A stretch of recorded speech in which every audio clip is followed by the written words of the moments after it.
Ricky Gervais destroys Hollywood at the Golden Globe Awards.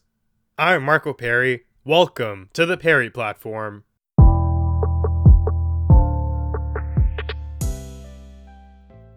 The Golden Globes probably regretted letting Ricky Gervais get the microphone. He performed an almost 10-minute monologue just trashing Hollywood and all the problems with it. And I'm no real fan of the institution of Hollywood, so to me, it was quite entertaining. There was a lot of truth to what Ricky said, and in a room of supposedly woke people, Ricky Gervais appeared to me to be the only one who had a real grasp on reality. So, he starts by going off on a rant about Kevin Hart. He says that Ricky, himself, got offered the gig for being on the show and in the past hosting it by fax, unlike Kevin Hart, who got fired from hosting the Oscars over a tweet. He's trying to hammer home the importance of not digging in to people's past and looking for reasons to destroy them. It's much more efficient to try and establish some form of meritocracy. Ricky is a very entertaining guy. He makes a very good host. Kevin Hart is very similar. Highly entertaining. People love him. People would tune in just to see him host an award show, but he got cut out because of a tweet that he posted many years in the past. A tweet that he actually came out and apologized for. And even if he didn't do that, this really is just a slippery precedent. To readily look into people's past to find something to hold against them. Here's a newsflash, I guarantee you, everybody in that room that Ricky was addressing has something that they can be used against them to stop them from advancing their career. The same is probably true for most of us, and if not now, it can be in the future, because as we all know, as time changes, so do standards, and saying one thing today can be deemed to be very bigoted in the future. That really is no fault of you in the past, because you are simply responding to your environment. It may have been okay to make these kind of jokes, in Kevin Hart's example, a gay joke in whatever the year was, but now it's not allowed. So you offer somebody the chance for repentance. You offer them the opportunity for forgiveness and to move forward. That doesn't seem possible though. I don't think there was anything Kevin Hart could have said that would have granted him that position back after the tweet surfaced, and that's a real problem because everyone is susceptible to it, and there doesn't seem to be any antidote to the issue. We really have to ask ourselves, what does an apology mean, and do we want it to be possible in our society? Right now, we move away from that with all the actions that we commit. Ricky Gervais highlights that impeccably by comparing his roles with Kevin Hart's, hiring somebody based on fact versus removing them based on emotion and things that may not be necessarily applicable to the task at hand. After that brief stint, he then goes on to do something that gets the crowd a little bit nervous. He brings up Ronan Farrow and says that everyone in the audience here is terrified of him. Now, why is that? If you didn't know, Ronan Farrow was one of the reporters who blew the lid off Harvey Weinstein's sexual misconduct.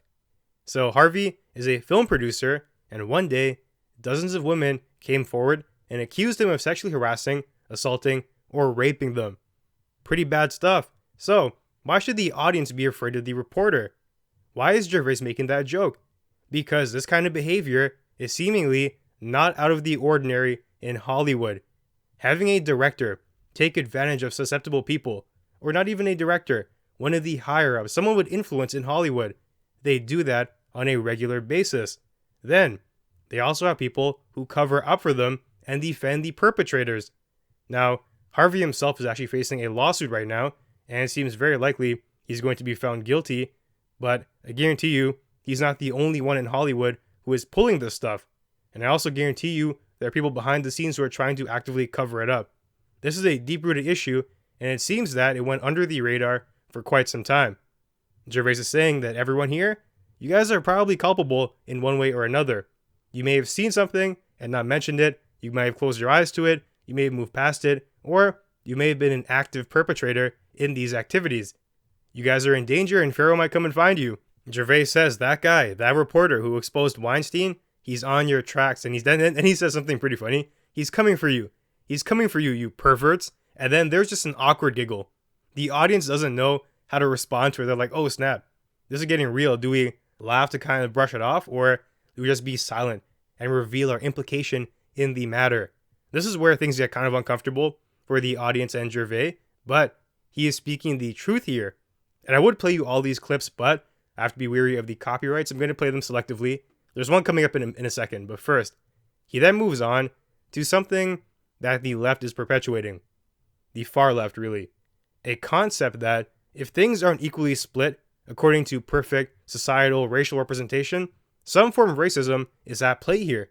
Individual circumstances are seemingly omitted, and after that little rant, he then bounces on to how boring the awards really are, and here's a clip of that. Very racist. So, fifth time.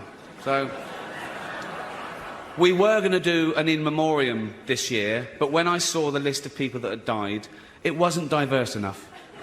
No. It was mostly white people, and I thought, nah, not on my watch. So, maybe next year. Let's see what happens. No one cares about movies anymore. No one goes to the cinema. No one really watches network TV. Everyone's watching Netflix. This show should just be me coming out going, well done, Netflix, you win everything. Good night. But no, we got to drag it out for 3 hours. You could binge watch the entire first season of Afterlife instead of watching this show. That's a show about a man who wants to kill himself because his wife dies of cancer. And it's still more fun than this, okay? So as you can see there, he starts off by saying, well, we were going to honor some people, but those people who died, they were mostly white. So not on my watch. Maybe next year, let's see what happens. He's mocking the notion and applying the logic of everything has to be equal when it comes to race to these logical ends here. Equality in everything, even in death list. And I think I picked up on an extra bit at the end there. Let's see what happens next year. He's alluding to a joke of some people who are interested in creating some type of equality of outcome and doing something to bring about that equality in the list. Obviously, it's a bad thing, but he's joking at the illogical notions that are being presented and perpetuated in these Hollywood circles here. Then, he goes on to say that a show about a man in extremely depressing circumstances is more entertaining than the Golden Globes. That seems pretty accurate to me, honestly. All it is virtue signaling nonstop, and this was a breath of fresh air, but that's not the end of his rant. He moves on to the topic of lazy sequels coming up nonstop, and I couldn't agree more with him. These sequels, they largely suck, and they're not innovative. How many Fast and Furious movies can they dish out and still make money hand over fist? The answer is in the consumer. How much crap are you willing to take in before you say, we want something good for once? These movie companies figured out the formula to milk consumers, and they continue to use it without delivering to you quality product, but the masses are just complacent in that, and we're never going to see good movies again until we change that. And now here is the last soundbite that I want to play. Ricky starts to question wokeness. Apple roared into the TV game with a morning show, a superb drama,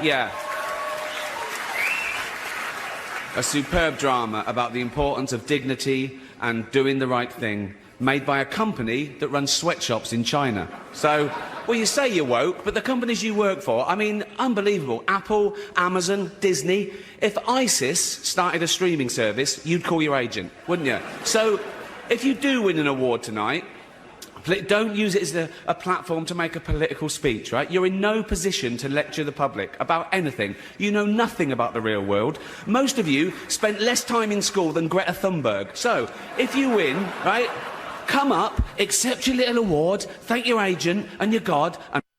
So he swears there at the end, and that's why I got bleeped out, but I can imagine that you know what he said. So he starts off by saying, you guys all say you're woke, the people in the audience, but you still endorse companies who abuse children. Another example aside from the ones he listed that comes to mind is Nike. It's a blatant example. You guys are so woke, but here's the thing. You guys will avidly represent and defend a company like Nike because they do what? They launch social justice campaigns, but at the same time, they have kids around the globe locked up in sweatshops. A lot of these advocates look past the true horrors of the world because corporate marketing campaigns make them feel woke enough. Even as someone who appreciates capitalism, are we really this at odds with reality to think that the bottom line is not what's calling the shots here? These guys are master marketers and they're playing them for fools. I'm not sure if they realize that.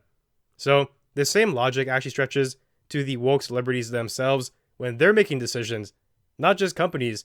Ricky points out that if ISIS started a streaming service, they can be right away. You can imagine these celebrities all picking up their phones, calling their agents, looking for gigs to make money, not caring about what ISIS does because that is a secondary thing to their primary goal, making money. The wokeness always comes after that. And that's Gervais' assumption, but I think there is some ironic truth to it. He's not that far off from the reality of the situation. Then he says, if you guys win an award tonight, just shut up. Don't use it as a platform to make a political speech because you are in no position to do so. You guys know nothing, and for the most part, again, I agree with that.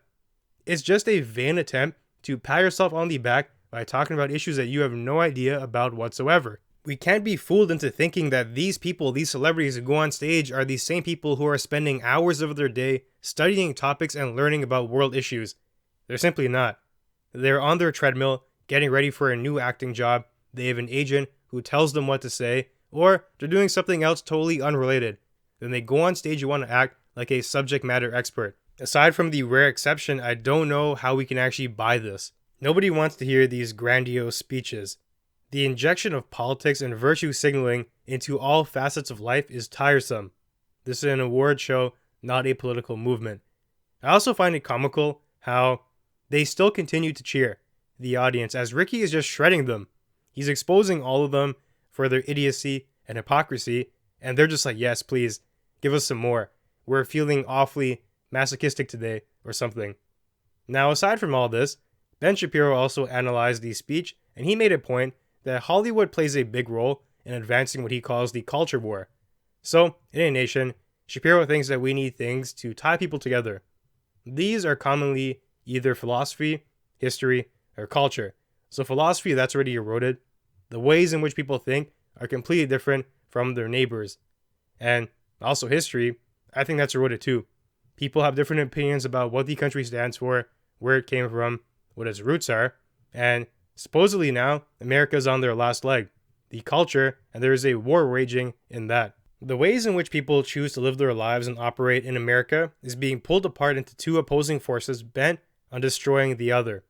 Every award show that airs has celebrities, people that the populace looks up to, not advocating for true unity, but instead just virtue signaling, telling everyone to jump on the woke bandwagon to purge the evils of the opposition. The irony is they do this while having glaring vices of their own, as Ricky points out. They're cut from the same cloth, they're just masquerading as something greater.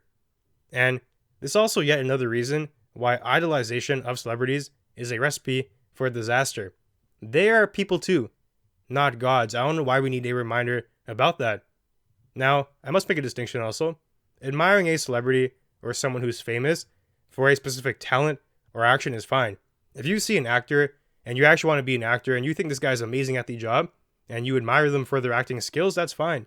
If you like a basketball player because they're amazing at basketball and you really like that, that's fine too. But to take an actor or an athlete or a rapper and to hold them in a very high regard across the board, or even for a realm where they are not an expert in, it doesn't make any sense to take a rapper and think that they are a political genius, that they are the semblance of what's going to save America if we get them as the president. Doesn't make any sense to take an actor and think that they are an expert in global warming all of a sudden. It's not a good idea either. We have people for those jobs already. People who have dedicated their lives to and actually learned about these disciplines that we are interested in. All I'm saying is reserve your idolization for the particular niches where they are appropriate, and not to apply it across the board, because that is a bad idea. To revere a celebrity as perfect, and as someone that you want to become holy with all your being, is toxic. The fact is that you don't know them. You see what they choose to reveal to you. You might see them in a movie, playing a role that has nothing to do with who they really are. You might see them on the court for a very small fraction of their life. You may see what they post on social media, but you still don't know them. It's almost akin to me seeing a zoomed in photo to the point where I can only make out a single pixel and it's a red pixel.